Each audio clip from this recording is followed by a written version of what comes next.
There is a bridge that was never just a bridge. 19 kilometers of concrete and steel stretching across the Kerch Strait, connecting the Russian mainland to occupied Crimea. Vladimir Putin drove a truck across it himself when it opened in 2018, sat behind the wheel, smiled for the cameras, waved to the crowd. Because this was never about logistics. This was a statement, a physical declaration welded into the earth that said, Crimea is ours now. It is permanent. You cannot reach it. And for years, that second half of the sentence held. It doesn't anymore. Tonight, and right now, on June 7th, 2026, as this war grinds through its fifth brutal year, the question that serious analysts are quietly asking isn't whether Ukraine wants to destroy the Kerch Bridge.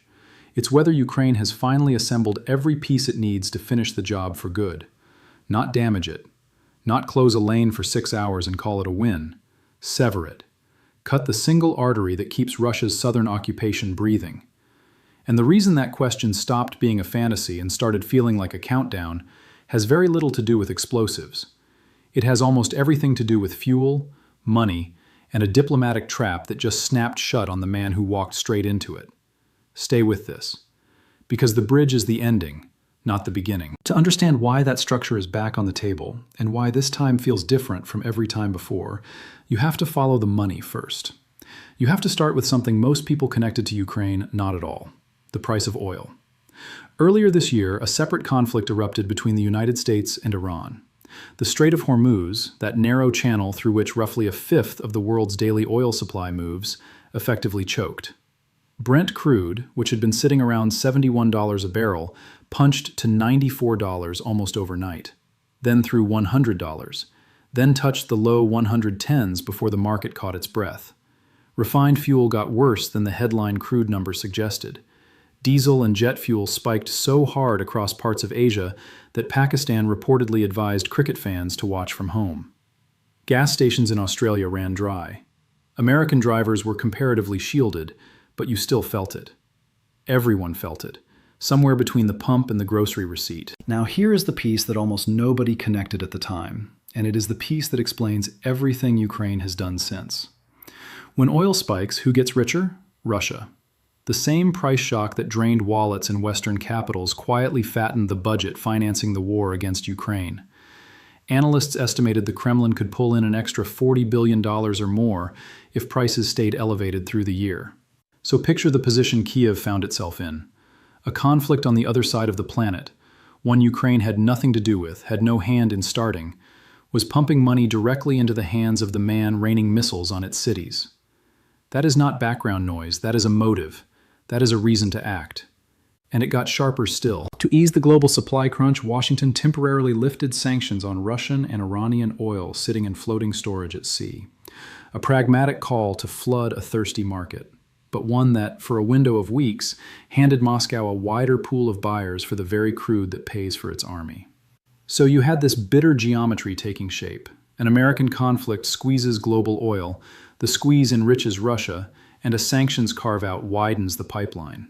If you're sitting in Kyiv watching that sequence unfold, you don't write a letter to the energy market.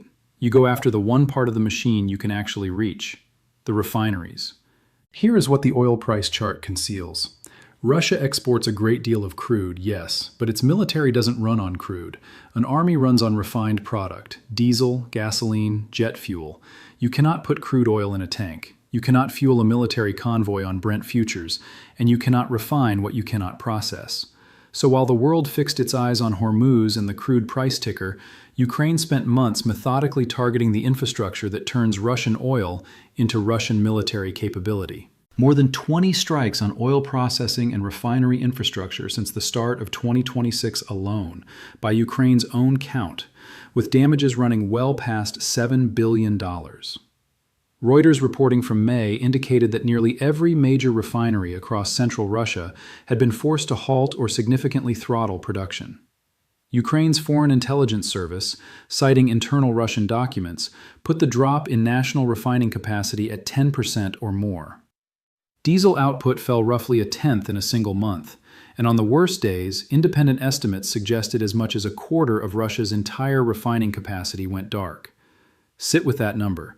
Not a quarter of some peripheral sector, a quarter of the industrial system that keeps a country of 140 million people moving and an army of hundreds of thousands fueled and functional.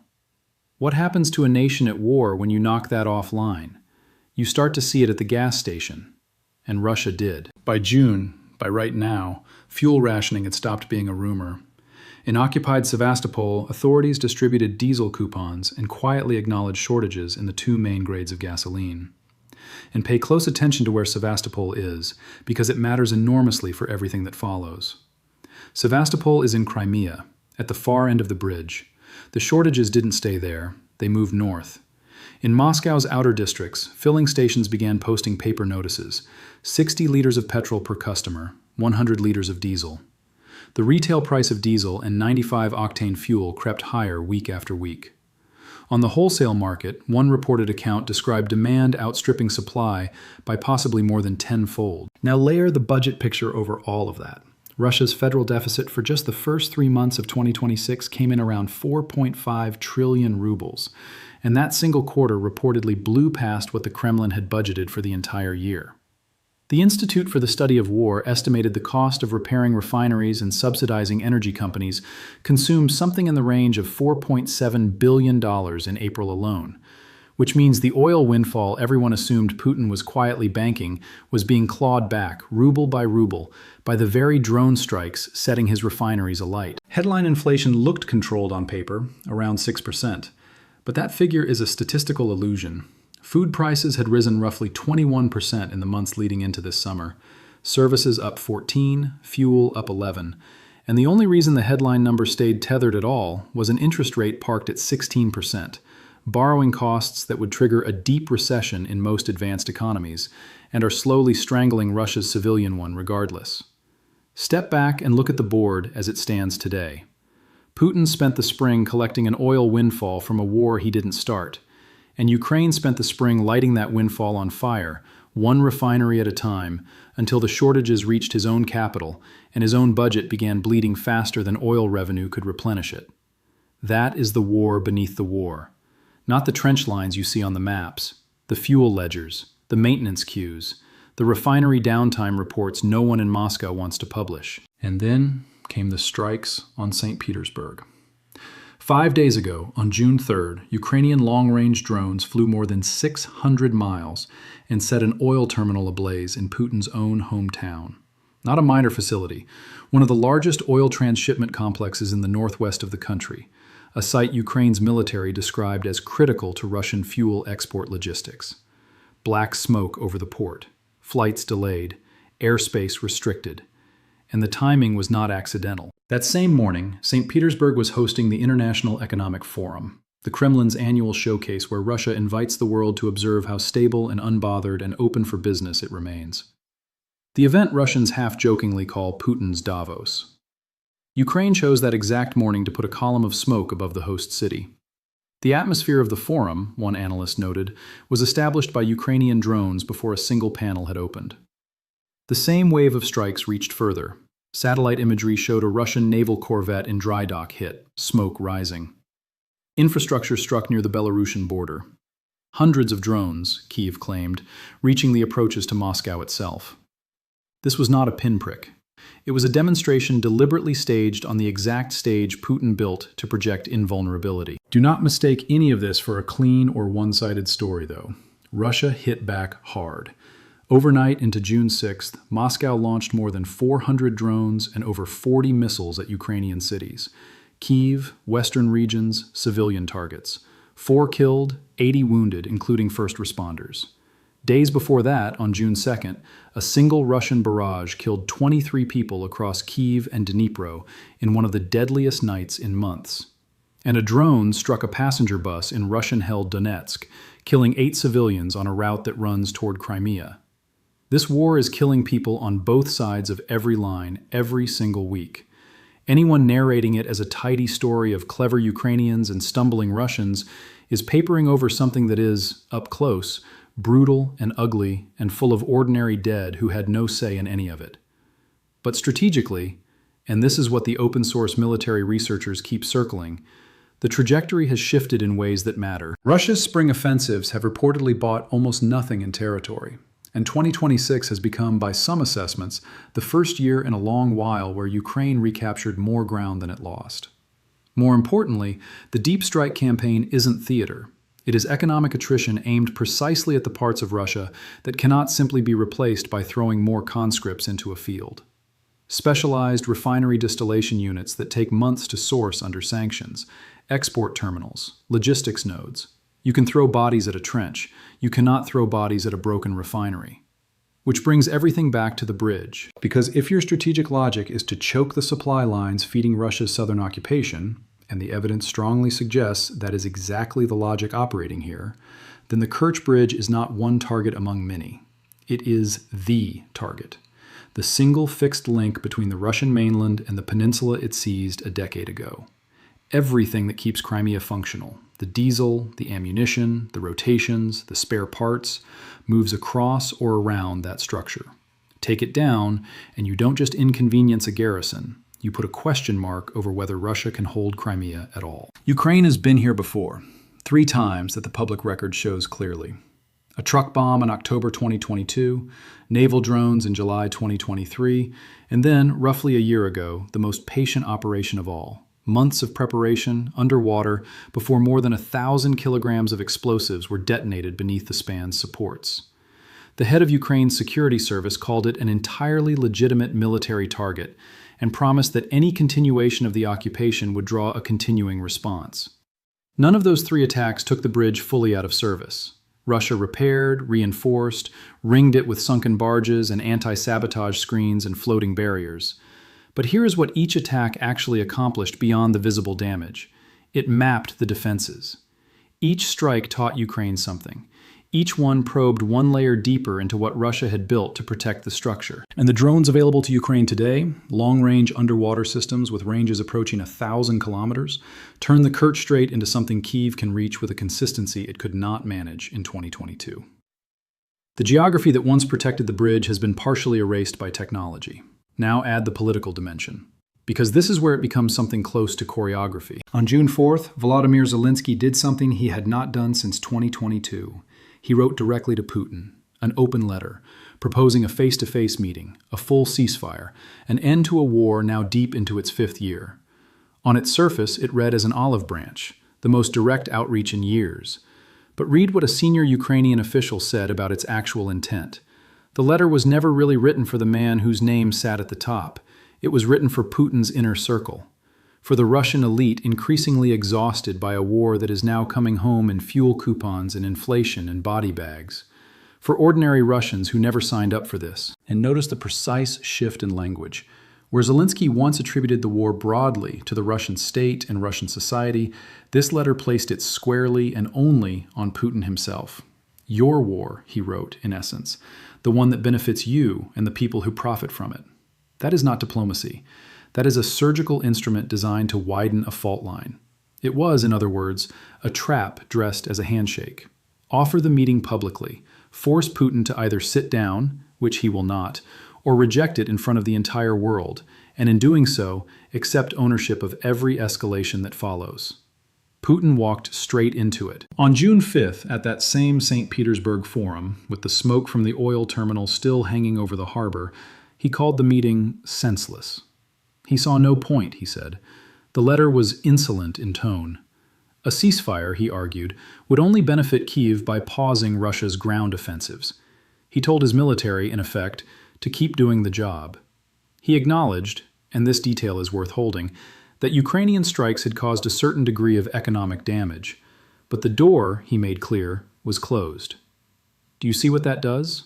From this moment forward, whatever Ukraine does next, to the refineries, to the logistics corridors, to the bridge, happens after Russia publicly, on the record, in front of its own invited audience, refused to negotiate. The political responsibility for the next phase of this war has been formally transferred. That is not an accident of timing. That is construction. Now, the honest counterweight, because the analysts selling you a clean arc are not being straight with you. No visible crack has opened in Russia's ruling elite. Publicly, the business leadership, the security establishment, the senior officials are still aligned behind the Kremlin. The argument that economic pain plus battlefield stagnation plus elite fatigue equals imminent regime collapse is speculation, not forecast. Empires under sanction have absorbed worse and held. Russia is still producing weapons at scale, still fielding manpower, still launching 400 drone barrages on Ukrainian cities as of 48 hours ago. A fuel shortage in Moscow's outer districts is a humiliation. It is not a coup. Anyone telling you the Kremlin is one bad week from fracturing is selling you a feeling dressed up as analysis. Hold both things simultaneously. That is the honest position. Russia is genuinely strained in its budget, its refining capacity, its fuel supply, its inability to advance on the ground. And Russia is genuinely durable, with no evidence yet that the strain has reached the people who could actually end this war. Both are true right now, today. The interesting question is not which one eventually wins. The interesting question is what Ukraine chooses to do inside that gap, in the space between a strained adversary and a durable one. And that is where the bridge stops being a symbol and becomes a calculation. Think through what destroying the Kerch Bridge would actually accomplish, beyond the obvious and the visual. It would compound a fuel crisis that is already forcing ration coupons onto the peninsula the bridge feeds. It would force Russia to rely even more heavily on the exposed land corridor through occupied southern Ukraine, a route Ukraine can also strike. It would detonate against Putin's single most personal infrastructure project days after he publicly rejected every offered off-ramp. And it would do all of that while the world's attention is split. The still unsettled situation around Hormuz, a fragile US-Iran ceasefire that multiple parties are already calling unstable, and an oil market that the head of Saudi Aramco warned may not fully normalize until 2027. The noise in the world right now is very loud, and loud is good cover. There is a darker thread here too, and passing over it would be dishonest. The Kerch Bridge carries civilian goods, food, medical supplies, consumer products, for the population of Crimea, not only military cargo. The 2023 attack reportedly killed civilians. The bus in Donetsk this week killed 8 people on a regular route. The legal and moral arguments about the bridge's status as a legitimate military target are genuinely contested. When analysts discuss severing this artery in calm, strategic language, there are human beings on those roads who will bear the consequences of that calculation. This is not a simulation. Both the strategic logic and the human cost can be true at the same time. They usually are. So here is where things stand tonight, on June 7th, 2026, 5 years into a war that keeps refusing to end. There is no confirmed countdown, no leaked operational order. Nobody outside a very small room in Kiev knows the timing, and it is possible no final decision has been made. What there is, instead, is something more interesting than a confirmed operation. It is the assembly of every precondition that has historically preceded Ukraine reaching for that bridge. A deep strike campaign running at the highest tempo of this entire war. A fuel crisis already active on the peninsula the bridge supplies. A demonstrated capability, and patience, to strike the underwater supports. A budget bleeding faster than oil revenue can cover. And a diplomatic sequence engineered so that whatever comes next, Moscow has publicly volunteered to own the blame. When that many conditions converge simultaneously, you don't need a leaked timeline to feel the weight of the moment. You just need to know what you're looking at. The Russians built that bridge to say something out loud, to make permanence physical, to weld a political claim into concrete and steel and dare the world to try and undo it. Ukraine has now reached it 3 times, and each time it has reached a little deeper, learned a little more, and hit a little harder. The question that nobody in this war can fully answer tonight, not the analysts, not the generals, not the men in those rooms in Kyiv, is what happens to a leader who spent years telling his country, his elite, and himself that the worst could never come home, when it does. When the thing he built to prove he could not be touched turns out to be within reach after all. A bridge doesn't outlast anything. It either stands or it doesn't. And if the day comes that it falls, the rubble in the Kerch Strait will raise a question that no amount of concrete can answer. What does a leader have left when the monument he built to his own permanence is the thing the whole world just watched disappear into the water? That question has no certain answer yet.